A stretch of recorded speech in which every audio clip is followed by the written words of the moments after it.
आज मैं आप लोगों से बात करूंगा आरआरबी ग्रुप डी की जो एग्जाम अभी आने वाली है उसके बारे में। इससे अगर आप लोगों ने ये वीडियो देख लिया स्टार्टिंग से लेकर एंड तक, आपको कहीं पर भी कुछ भी और देखने की जरूरत नहीं है। डायरेक्ट फॉर्म फिल करना है, उसके बाद इसमें आपको सारी जानकारी मिल जाएगी एग्जाम के बारे में, कब एग्जाम है, कब इसके फॉर्म आएंगे, इसका सिलेबस क्या है, किस तरीके से अप्रोच रखनी है, किस तरीके से आपको अपना टारगेट रखना है। तो बस आप लोग जितनी देर ये वीडियो चलता है, चाहे ये 20 मिनट चले, 25 मिनट चले, 30 मिनट चले, ध्यान से पूरा सुन लेना। हाँ, अगर आप चाहो तो वीडियो की स्पीड को आप लोग बढ़ा सकते हो। अब देखो, बात करूंगा आरआरबी ग्रुप डी 2025 की, और इस एग्जाम का मैं एक बार आप लोगों को ओवरव्यू दे देता हूं। देखो क्या है, name of the organisation railway recruitment board यानी कि आरआरबी। उसके बाद जॉब में रोल क्या होंगे, जो ग्रुप डी की ये भर्ती होती है उसमें कौन कौन सी जॉब है, pointsman, assistant, track maintainer, assistant loco shed, assistant operations, assistant TL and AC. देखो ये तो जॉब्स के नाम है, बाकी आगे और डिस्कस करेंगे, अभी तो ये शुरुआत है। यहाँ पर ये जो भी बेसिक डिटेल्स है, एडवर्टाइजमेंट नंबर कौन सा है, CEN 08/2024।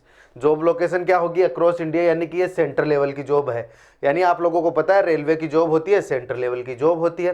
टोटल वैकेंसीज इसकी मैं अभी बात नहीं करूंगा, क्यों, क्योंकि ये यहां पर जब स्टार्टिंग में नोटिफिकेशन आया था तब 32,438, और अभी जब न्यूज चल रही है जो सब लोग बता रहे हैं, वो लोग बोल रहे हैं कि 50,000 से ऊपर वैकेंसीज हैं।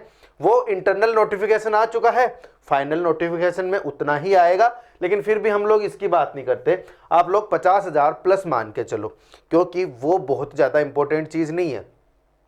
जितनी भी वैकेंसीज होगी मैं आपको अभी सब कुछ बताते चलता हूं। ये सारी चीज है, चलो 50,000 हो चाहे 32,000 हो, अभी हमें क्या देखना है, हमें ये देखना है कि हम कैसे एग्जाम की तैयारी करेंगे, हमें क्या क्या दिखेगा इस एग्जाम में, ठीक है। उसके बाद मोड ऑफ एप्लीकेशन ऑनलाइन होगा। चलो ये तो बहुत ही सर बहुत ही इजी चीजें, बहुत ही आसान, जो सबको पता होता है, आपने वो सारी चीजें बता दी। और भी डिस्कस करते हैं ना, अभी तो वीडियो की शुरुआत हुई है। तो सबसे पहले मैं आप लोगों को बता दूं, यहां पर यूट्यूब पर अपना बैच चलता है, फ्री बैच चलता है विजय बैच नाम से। उसमें सारे टॉपिक्स कवर होंगे हर एक एग्जाम के लिए।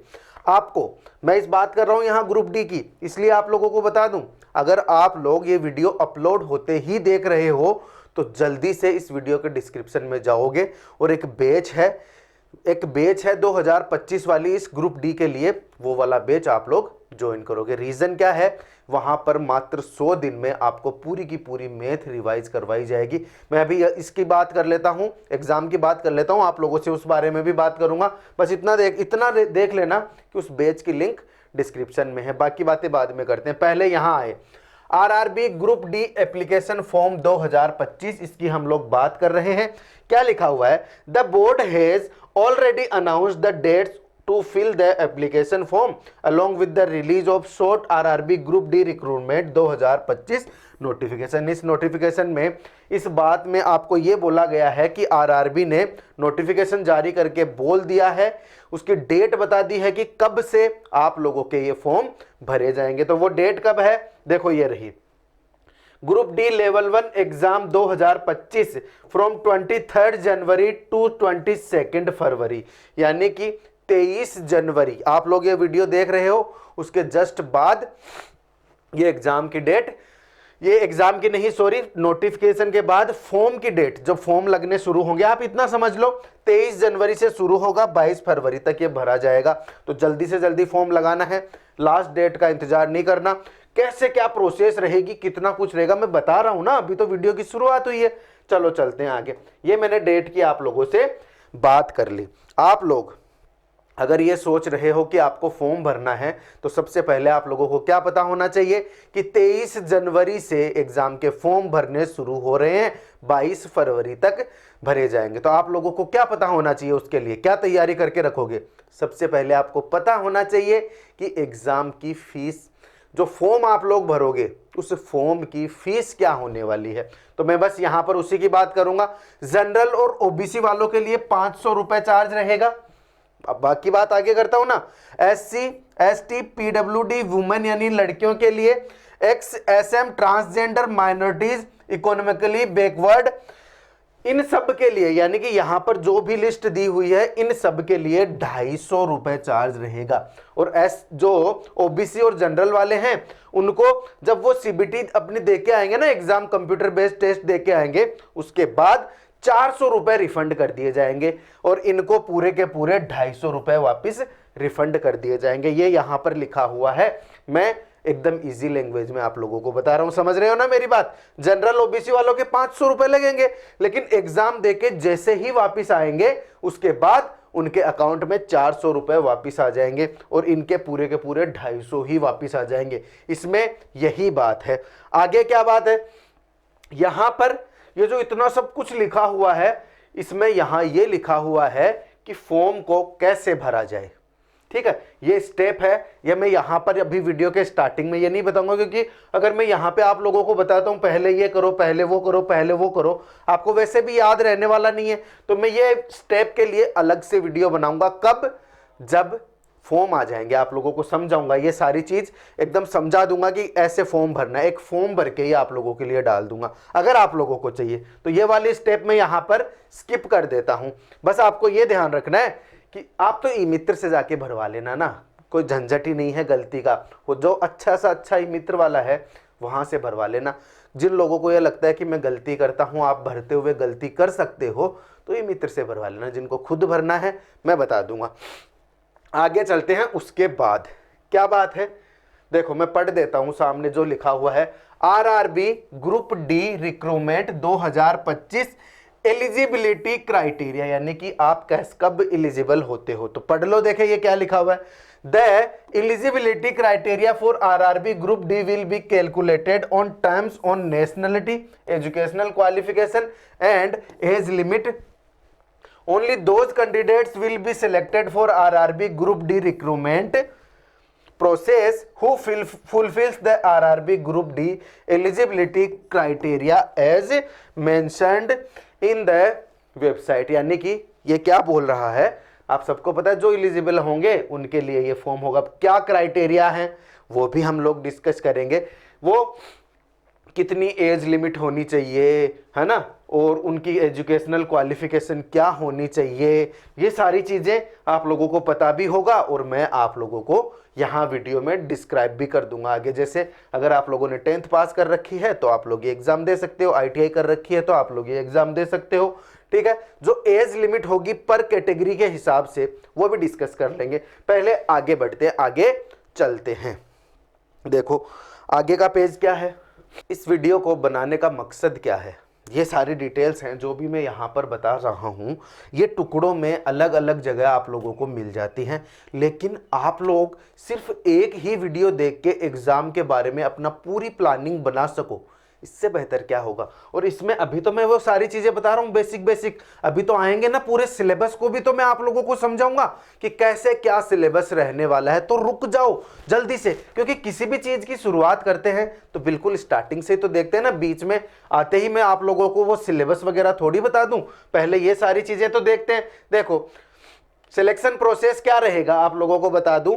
कंप्यूटर बेस्ड टेस्ट CBT लगेगा आप लोगों का, उसके बाद फिजिकल एफिशिएंसी टेस्ट लगेगा, उसके बाद मेडिकल होगा, डॉक्यूमेंट वेरिफिकेशन होगा। यानी कि अगर आप लोग इस कंफ्यूजन में हो कि CBT 1 लगेगा, CBT 2 लगेगा, ये लगेगा, टाइपिंग लगेगा या फिर इंटरव्यू लगेगा, अगर आप लोग इस कंफ्यूजन में हो तो आप लोगों को मैं बता दूं कि यहां पर सिर्फ और सिर्फ एक कंप्यूटर बेस्ड एग्जाम होगी, एक एग्जाम होगी। उसके बाद आपका फिजिकल होगा, उसके बाद मेडिकल होगा, फिर डॉक्यूमेंट वेरिफिकेशन हो गया। यानी कि आप लोगों के हाथ में ये है computer based examination, physical efficiency test उसके बाद होगा। चलो ये चीजें हो गई, सिलेक्शन प्रोसेस आप लोगों को पता चल गया। आगे चलते हैं, क्या है exam pattern, level 1 exam pattern. देखो जो लिखा हुआ है मैं जल्दी से पढ़ देता हूं, फिर मेरे हिसाब से समझा देता हूं। RRB reserves the right to conduct the CBT in the either single or multi-stage mode. Candidates qualifying in the CBT shall have to undergo a physical efficiency test. It will be followed by document verification and medical examination. There shall be a negative marking. हाँ, इसमें आप लोगों के काम की चीज एक ये है, मैंने आपको बता दिया ना, फिजिकल टेस्ट होगा, CBT होगा, और उसके बाद जो भी होगा, लेकिन उसमें जो आपका सीबीटी होगा उसमें मार्किंग, नेगेटिव मार्किंग होगी 1/3 की। यानी कि अगर आप लोगों ने 3 प्रश्न गलत कर दिए तो और चौथा सही कर दिया तो वो चौथा भी गलत माना जाएगा। इस तरीके से आप सिंगल भाषा में इस चीज को समझ सकते हो। 1/3, एक प्रश्न को गलत करने पे 1/3 नंबर कटेगा, तो 3 प्रश्न को गलत करोगे तो पूरा का पूरा 1 नंबर कट जाएगा। ठीक है, 1 नंबर कट जाएगा। आगे देखो, ये रहा, इसमें आप सब लोग समझोगे क्या है। ये है सीबीटी जो आपका होगा, सीबीटी जो आपका होगा उसका क्या पैटर्न होने वाला है, ये है यहां पर देखो। इसमें क्या है, जनरल साइंस 25 क्वेश्चंस आएंगे। सबसे इंपॉर्टेंट चीज है, अगर आप लोग ग्रुप डी की तैयारी कर रहे हो तो ये जो जनरल साइंस वाला पोर्शन है ये सबसे इंपॉर्टेंट पोर्शन है। इसके 25 प्रश्न आएंगे और इसमें हर एक प्रश्न 1 नंबर का होगा। 25 प्रश्न 25 नंबर के। उसके बाद मैथमेटिक्स के 25 क्वेश्चन 25 नंबर के। ठीक है, ये भी इंपॉर्टेंट हो गया। उसके बाद जनरल इंटेलिजेंस एंड रीजनिंग, इनमें कौन कौन से टॉपिक्स हैं मैं बताऊंगा। मैंने जनरल साइंस को क्यों इंपॉर्टेंट बोला है मैं बताऊंगा।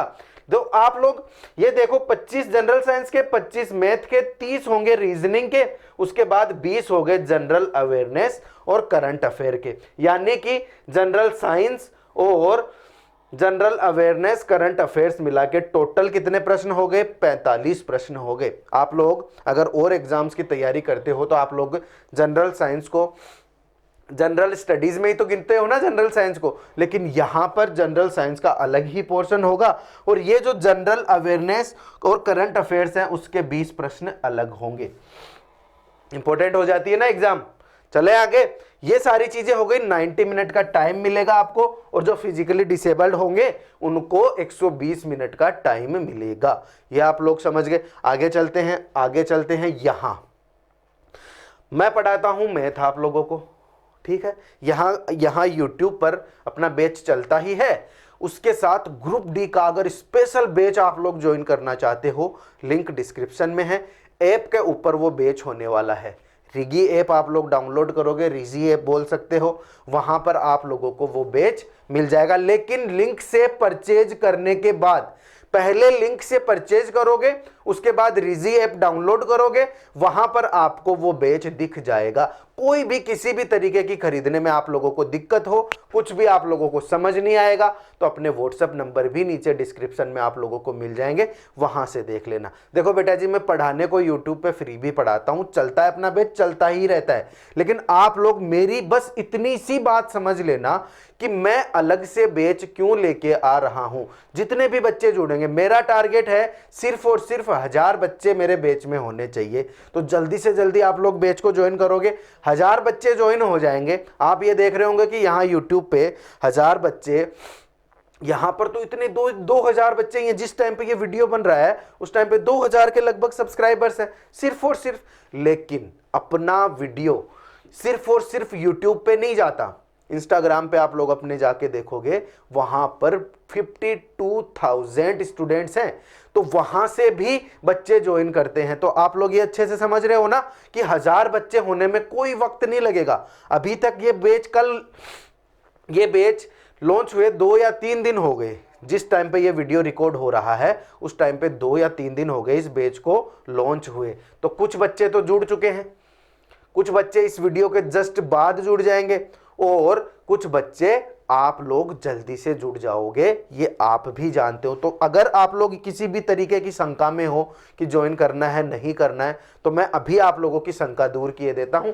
ये बताते बताते देखो, ये मैथ का सिलेबस है, 10 टॉपिक ये हैं और 10 टॉपिक आपके ये वाले हैं। देखना ध्यान से मैं क्या बोलना चाह रहा हूं। पहले तो टॉपिक्स का सिलेबस देख लो, अगर आप लोग उतारना चाहते हो इस चीज को तो उतार लो। सिलेबस क्या है, नंबर सिस्टम है, संख्या पद्धति, उसके बाद बोर्ड मास है, चलो ठीक है, दशमलव है, चलो ठीक है, भिन्न है यानी फ्रैक्शन है, चलो ठीक है, एलसीएम और एचसीएफ ये हैं 2 टॉपिक, चलो ठीक है, अनुपात समानुपात ये रहे टॉपिक। उसके बाद प्रतिशत, क्षेत्रमिति और समय और कार्य। इंग्लिश मीडियम वालों के लिए time and work, mensuration, percentage, ratio and proportion, HCF, LCM, fraction, decimal, board mass, number system. अब आप लोग YouTube पर जाकर कोई सा भी अगर आप लोग YouTube पर जाकर इनमें से कोई सा भी टॉपिक सर्च करोगे आपको मिल जाएगा। आपको बहुत सारे प्रश्न मिल जाएंगे, बहुत सारी प्रैक्टिस सेट मिल जाएगी, आगे और भी टॉपिक्स हैं ये भी मिल जाएंगे आप लोगों को। लेकिन अपना जो बैच होने वाला है उसमें टारगेट के हिसाब से चीजें होंगी। टारगेट के हिसाब से, जैसे अभी एग्जाम होगी सिर्फ और सिर्फ उसी एग्जाम की बात की जाएगी। ऐसे नहीं है कि सीजीएल लेवल की बात, चलो सीजीएल तो छोड़ो, एनटीपीसी के लेवल तक की भी बात नहीं की जाएगी। सिर्फ और सिर्फ ग्रुप डी के हिसाब से यूट्यूब पर सिर्फ और सिर्फ उसी लेवल के हिसाब से पढ़ाना मुश्किल होता है, बच्चों को साथ लेके चलना मुश्किल होता है। इसलिए जैसे जैसे एग्जाम आती जाती है, आप लोगों ने एक पैटर्न नोटिस किया अपना, जैसे जैसे एग्जाम आती है वैसे वैसे उसी एग्जाम के स्पेशल बच्चे उठाकर मैं अलग से ट्रेन करता हूं। ये आप लोग समझोगे कब?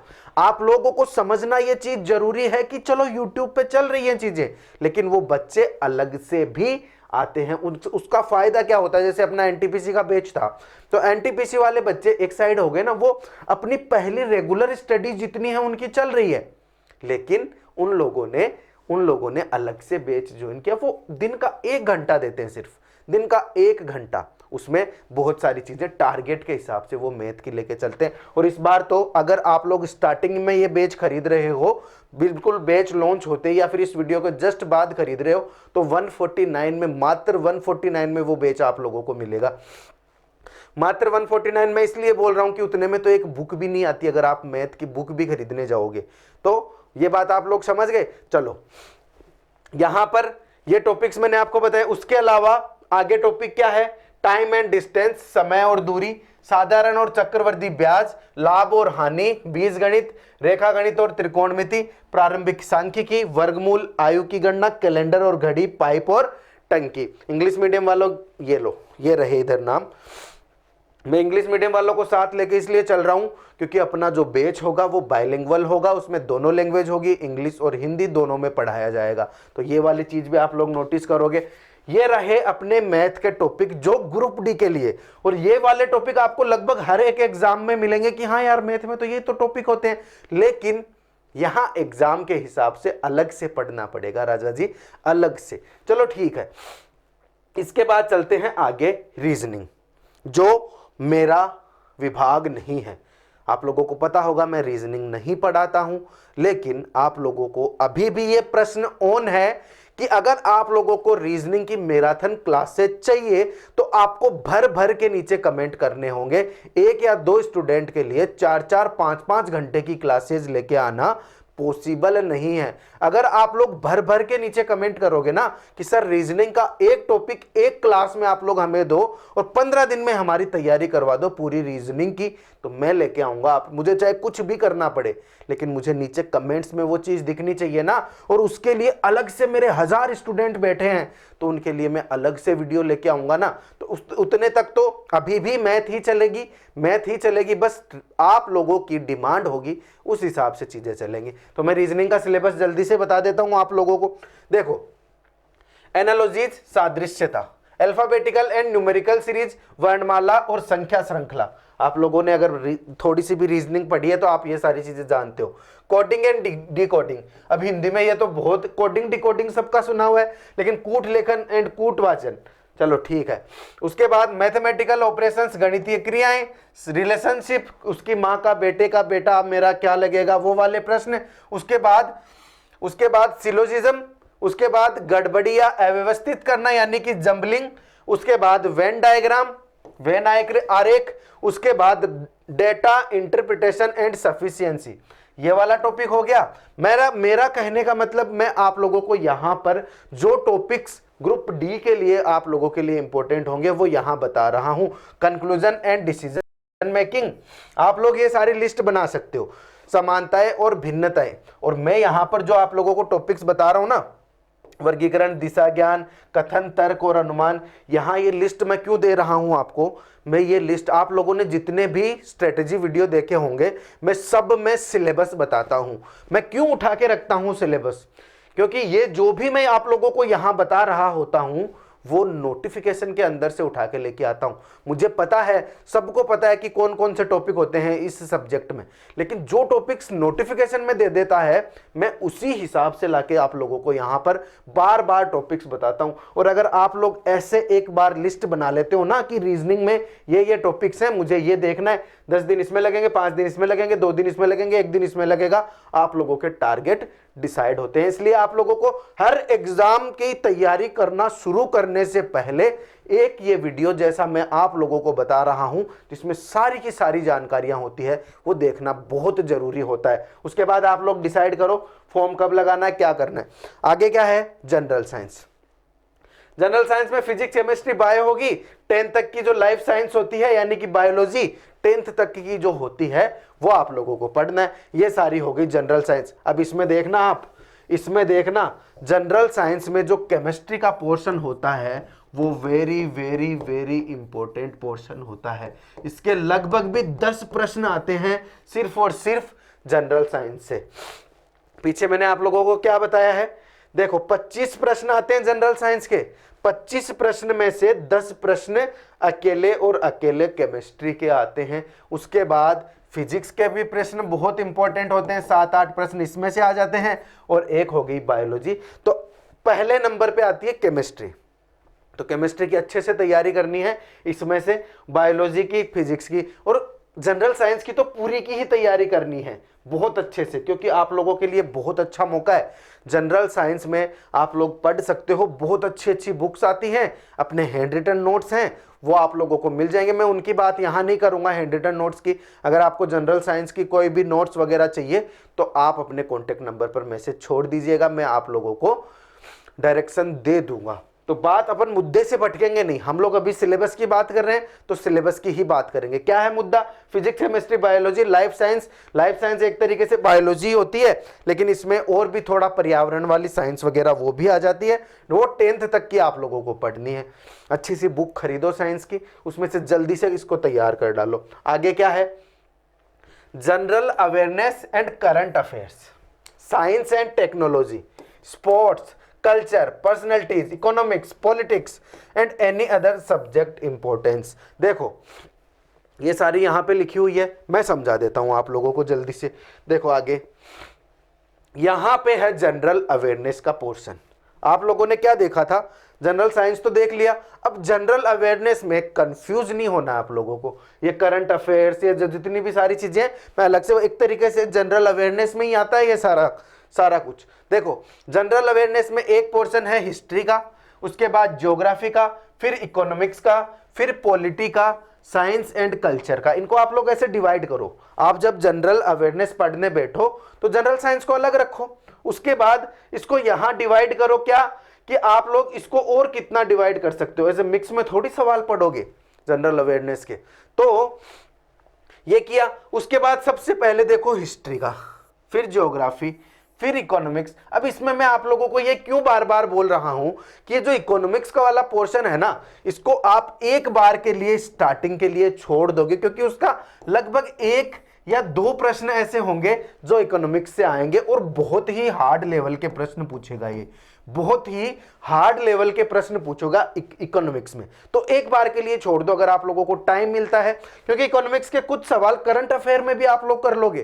करंट अफेयर में इकोनॉमिक्स वाले सवाल आते हैं ना, तो एक आधा प्रश्न अगर पूछ पड़ेगा तो वो करंट अफेयर्स में से भी आ जाएगा। उसके बाद हिस्ट्री में से भी आता तो 1-2 प्रश्न ही है, लेकिन इजी सवाल आता है तो ऊपर ऊपर से आप लोग हिस्ट्री पढ़ लोगे। ज्योग्राफी का मीडियम से सवाल आते हैं ज्योग्राफी के, तो ज्योग्राफी भी तैयार कर लो, अच्छे से तैयार कर लो। और जो रेलवे की ज्योग्राफी रेलवे में आती है ना, तो वो बहुत ही डीपली नहीं आता।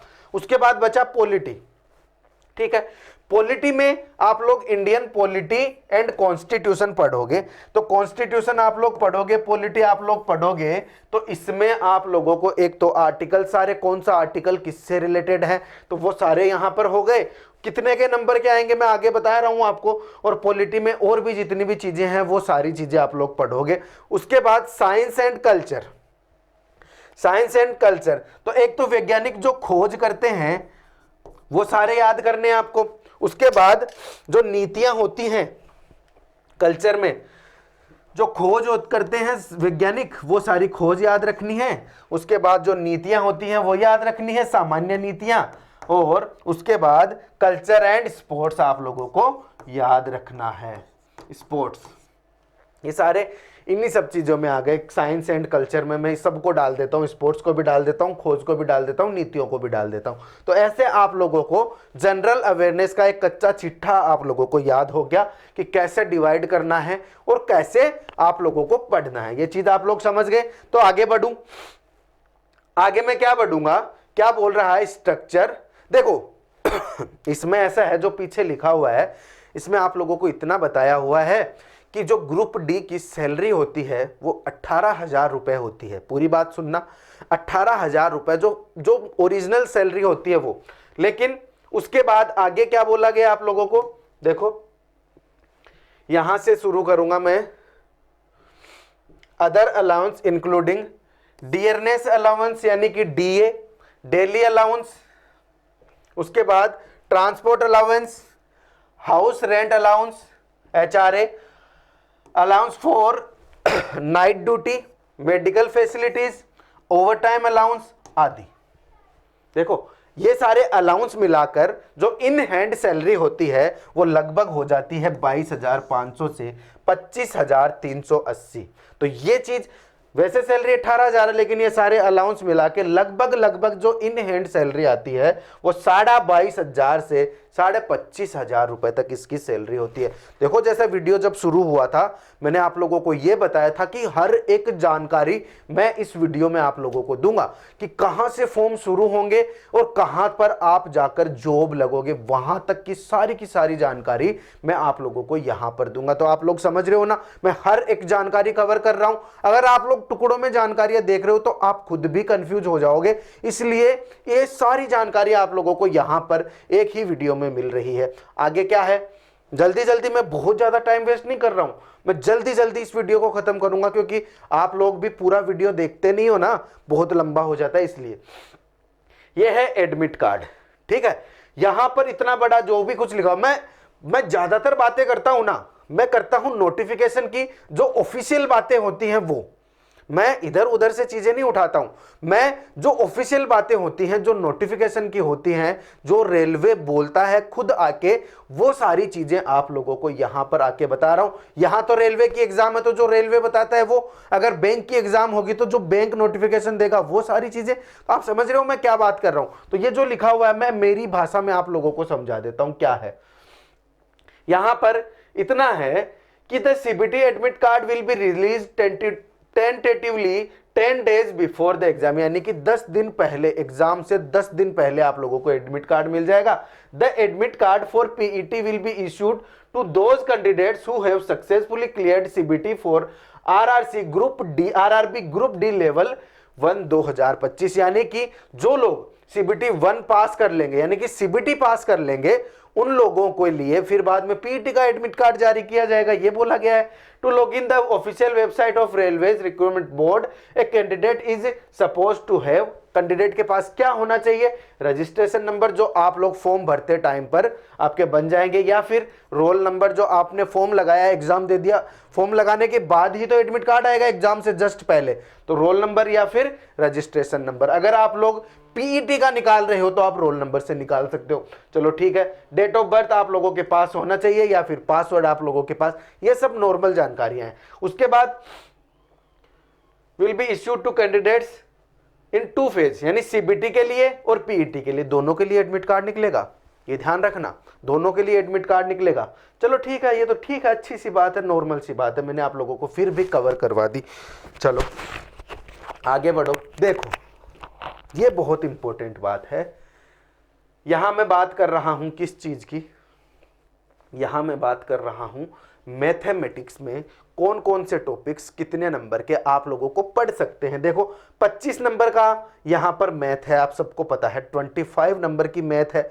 उसमें टॉपिक्स के नाम मैंने पीछे आप लोगों को बताए हैं कौन कौन से टॉपिक्स होंगे, तो उस हिसाब से मैंने डिवाइड कर दिया। एसआई और सीआई दोनों में से एक प्रश्न पूछा जाएगा आप लोगों को, कंपाउंड इंटरेस्ट और सिंपल इंटरेस्ट में से। उसके बाद पाइप एंड सिस्टम में से एक प्रश्न पूछा जाएगा, सिंप्लीफिकेशन में एक प्रश्न पूछा जाएगा, टाइम एंड वर्क में लगभग 2 प्रश्न आप लोगों के आएंगे।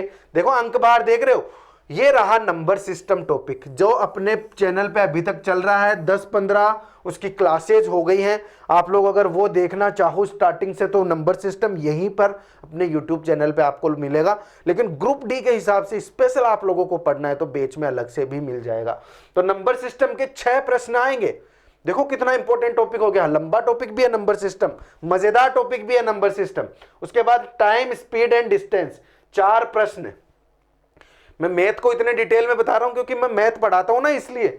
एवरेज के प्रश्न आएगा 1, ट्रिग्नोमेट्री से 2 प्रश्न आएंगे, परसेंटेज से 1 प्रश्न आ जाएगा, मेंसुरेशन से 2 प्रश्न आएगा, रेशियो से 4 प्रश्न आ जाएगा। तो रेशियो मेथड आप लोगों को हर एक चीज में आना जरूरी है और रेशियो टॉपिक भी आप लोगों को आना जरूरी है। 4 प्रश्न रेशियो के हो गए। तो इंपॉर्टेंट टॉपिक कौन कौन सा है? Number system, time, speed and distance, उसके बाद रेशियो टॉपिक जो हो गया, और टाइम एंड वर्क को भी इसमें ले लेते हैं, ट्रिग्नोमेट्री को भी इसमें ले लेते हैं। ये 5 टॉपिक तो हो गए जो इंपॉर्टेंट है। मेंसुरेशन भी ले लेते हैं क्योंकि आपके लेवल में जो मेंसुरेशन आएगा ग्रुप डी के लेवल के लिए वो बहुत ही हार्ड नहीं आएगा। तो ये मैं टॉपिक आप लोगों को बता चुका हूं। चलो 25 नंबर इसका क्लियर हो गया। उसके बाद बात करते हैं रीजनिंग में, ठीक है। तो रीजनिंग में वही सारे टॉपिक्स हैं जो मैंने आपको पीछे बताए हैं। कौन सा? सिलोजिज्म 2 नंबर का, वेन डायग्राम 2 नंबर का, मैथमेटिकल कैलकुलेशन 1। मैं चाहे इसको 2 नंबर बोलूं या 2 प्रश्न बोलूं क्योंकि हर एक प्रश्न 1 नंबर का आएगा, ठीक है। मिरर इमेज 2 प्रश्न, ओड वन आउट 3 प्रश्न, एनालॉजी 2 प्रश्न, सीरीज 3 प्रश्न, डायरेक्शन 2 प्रश्न, स्टेटमेंट एंड कंक्लूजन 5 प्रश्न। उसके बाद काउंटिंग फिगर्स 2 क्वेश्चन, पजल के 2 क्वेश्चन, 1 क्वेश्चन कंप्लीट फिगर का, ब्लड रिलेशन 3 क्वेश्चन। बोले सर आप ये जानकारी कैसे दे रहे हो? मैं पीछे के जो पेपर्स होते हैं ना, पीछे जो आपके पहले लगे हैं, उन लोगों को सब पे रिसर्च करके उसके बाद ये सारी चीज तैयार की जाती है। इधर उधर से अलग अलग वेबसाइट से चीजें देख के फिर सबका एवरेज क्या निकलता है उस हिसाब से ये सारी लिस्ट तैयार की जाती है। आप लोगों के सामने जब ये वीडियो आता है उससे पहले बहुत गहरी रिसर्च चलती है। चीजें रिसर्च करके सारी इधर उधर से जानकारी लाई जाती है। ये कहां से लाई जाती है? रिसर्च करके तैयार की जाती है। और एक सोर्स पे विश्वास नहीं होता, ये सारा अलग अलग सोर्स को छांट कर आप लोगों को वो मेहनत नहीं करनी पड़े, इसलिए हमारी टीम ये मेहनत करती है और आप लोगों तक ये सारी जानकारी पहुंचाती है। समझ रहे हो? आगे क्या है? General science. देखो जनरल साइंस का सीधा सा खेल है, मैंने पीछे भी आप लोगों को बताया, बहुत इंपॉर्टेंट है जनरल साइंस आप लोगों के लिए। उसके बाद फिजिक्स के 8 क्वेश्चन होंगे, केमिस्ट्री के 10 क्वेश्चन होंगे जो मैंने पीछे भी बताया आपको, और 7 प्रश्न बायोलॉजी के, यानी टोटल 25 प्रश्न होंगे। जिसमें से मैं बोलना चाहूं तो बोल दूं केमिस्ट्री बहुत इंपॉर्टेंट है, लेकिन 7 प्रश्न भी कम नहीं होते और 8 प्रश्न भी बहुत कम नहीं होते। तो ये सारे जो तीनों ही हैं, तीनों ही इंपॉर्टेंट है, लेकिन केमिस्ट्री भर भर के आती है। और आप ये मान के चलो जनरल साइंस पूरी ही भर भर के आती है, क्योंकि 25 प्रश्न आते हैं जनरल साइंस के। और यहां पर आपकी एक हेडेक और कम हो जाती है। जिनका जीके कमजोर है उनकी भी एक हेडेक कम हो जाती है। देखो कैसे, हालांकि आगे देखते हैं general awareness and current affairs. General awareness में मैंने पीछे भी बताया, हिस्ट्री, पॉलिटी, ज्योग्राफी, इकोनॉमिक्स और करंट अफेयर्स। मैंने पीछे आप लोगों को बताया कि जो हिस्ट्री है उसके 3 प्रश्न है, पीछे मैंने 2 या 3 प्रश्न आप लोगों को बताए।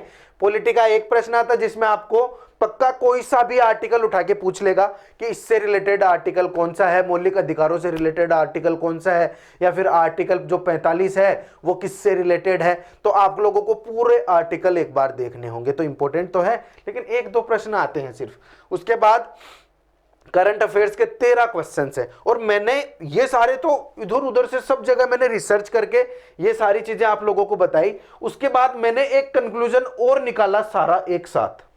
पीछे तो आप लोगों को बता दिया कि जो जो मैंने रिसर्च में मेरे पास रिजल्ट आए उस हिसाब से मैंने ये सारा कुछ तैयार किया है। लेकिन इन सब का एक साथ अगर मैं देखूं तो मेरा रिजल्ट क्या निकला, एवरेज क्या निकला? फिजिक्स के 7 से 8 सवाल, केमिस्ट्री के 9 से 10 सवाल, बायोलॉजी के 6 से 7 सवाल। फिक्स तो होता ही नहीं कि मैंने आपको ऐसे बोल दिया 7 सवाल आएंगे तो 7 पक्के आएंगे, कभी 6 भी आ जाएंगे, 7 भी आ जाएंगे, कभी कभी 8 भी आ जाएंगे, लेकिन मैं एवरेज बता रहा हूं आपको।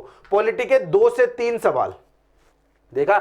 उसके बाद ज्योग्राफी के भी 2 से 3 सवाल, हिस्ट्री के 2 से 3 सवाल, इकोनॉमिक्स के 1 से 2 सवाल। और मैं बोल रहा हूं इकोनॉमिक्स को अलग से मत पढ़ना कोई भी, अलग से मत पढ़ना। आप लोग करंट अफेयर्स पढ़ोगे उसमें इकोनॉमिक्स आएगी। उसके बाद करंट अफेयर्स के यहां पर मैंने 8 प्रश्न बोले हैं, पीछे मैंने आप लोगों को 13 बताए हैं, तो आप लोग ये मान के चल लो 8 भी आ सकते हैं 13 भी आ सकते हैं।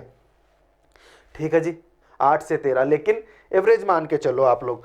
अब रहे मिसलेनियस, क्योंकि ये जो मिसलेनियस प्रश्न है ना, मिसलेनियस प्रश्न वो भी कभी तो करंट अफेयर्स में से आ सकते हैं, कहीं कभी कहीं और से आ सकते हैं। स्पोर्ट्स के 2 से 3 प्रश्न आप लोगों के हो गए, स्पोर्ट्स के 2 से 3 प्रश्न। तो आप ये वाली चीज एक जगह स्क्रीनशॉट मार लो इसका, ये है औसत। लगभग आपको इसी तरीके से तैयारी रखनी है। सबसे पहले कौन से टॉपिक की आप लोग तैयारी करोगे आपके सामने है। इसमें मैंने मैथ इंक्लूड नहीं की है, मैथ का मैंने आप लोगों को अलग से बताया है, वो सारा आप लोग देखोगे। इसमें मैंने रीजनिंग भी कवर नहीं की है, क्योंकि रीजनिंग भी मैं पीछे आप लोगों को बता चुका हूं। तो मैथ रीजनिंग के अलावा ये सारा जो पोर्शन है ये है जनरल स्टडीज का, जिसमें जीके जीएस दोनों आ गए हैं। तो ये रहा पूरे जो 45 प्रश्न होंगे जीके के और जीएस के मिलाकर, जो पूरे 45 प्रश्न होंगे उनका बायोडाटा ये है। मैथ का मैं पीछे आप लोगों को बता ही चुका हूं, रीजनिंग का आप लोगों को पीछे बता ही चुका हूं। ठीक है जी, 1 सेकंड का टाइम देना मुझे।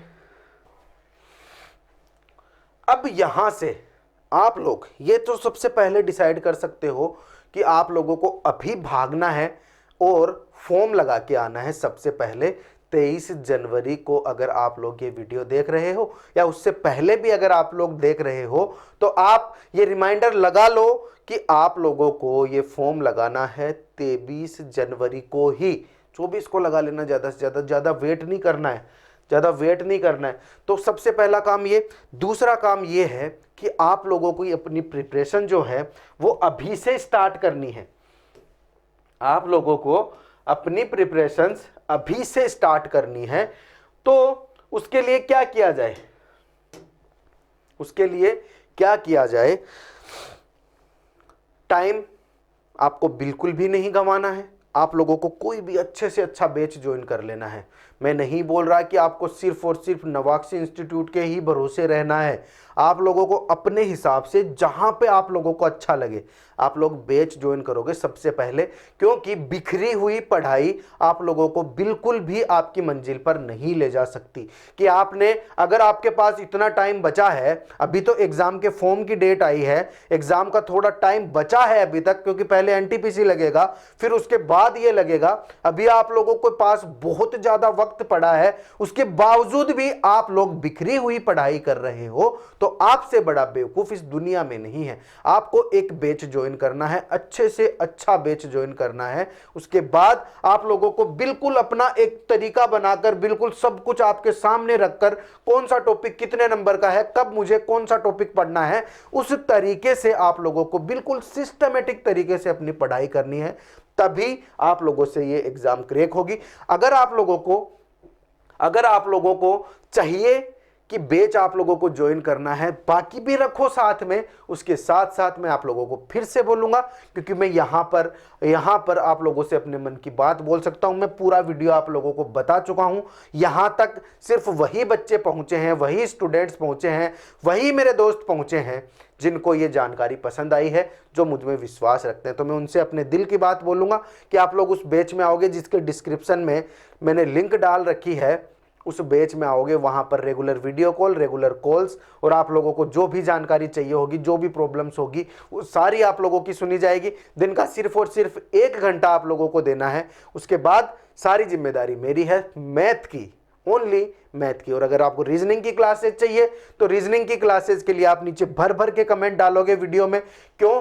क्योंकि आप लोग सब समझदार हो। अगर मैं कुछ आउट ऑफ द बॉक्स करता हूं, मैं यहां मैथ पढ़ा रहा हूं, लेकिन कुछ आउट ऑफ द बॉक्स करता हूं, तो उसके लिए बच्चे होने जरूरी हैं। जिनको जरूरत है वो बच्चे नीचे कमेंट करेंगे। 1000, 2000, 1500, 3000 कमेंट आप लोग नीचे कर दो कि हाँ रीजनिंग की क्लासेज आप लोगों को चाहिए। उसके साथ अगर आप लोग चैनल पे नए हो तो चैनल को सब्सक्राइब करोगे, अपने दोस्तों, यारों, सबको, रिश्तेदारों को, सबको शेयर करोगे।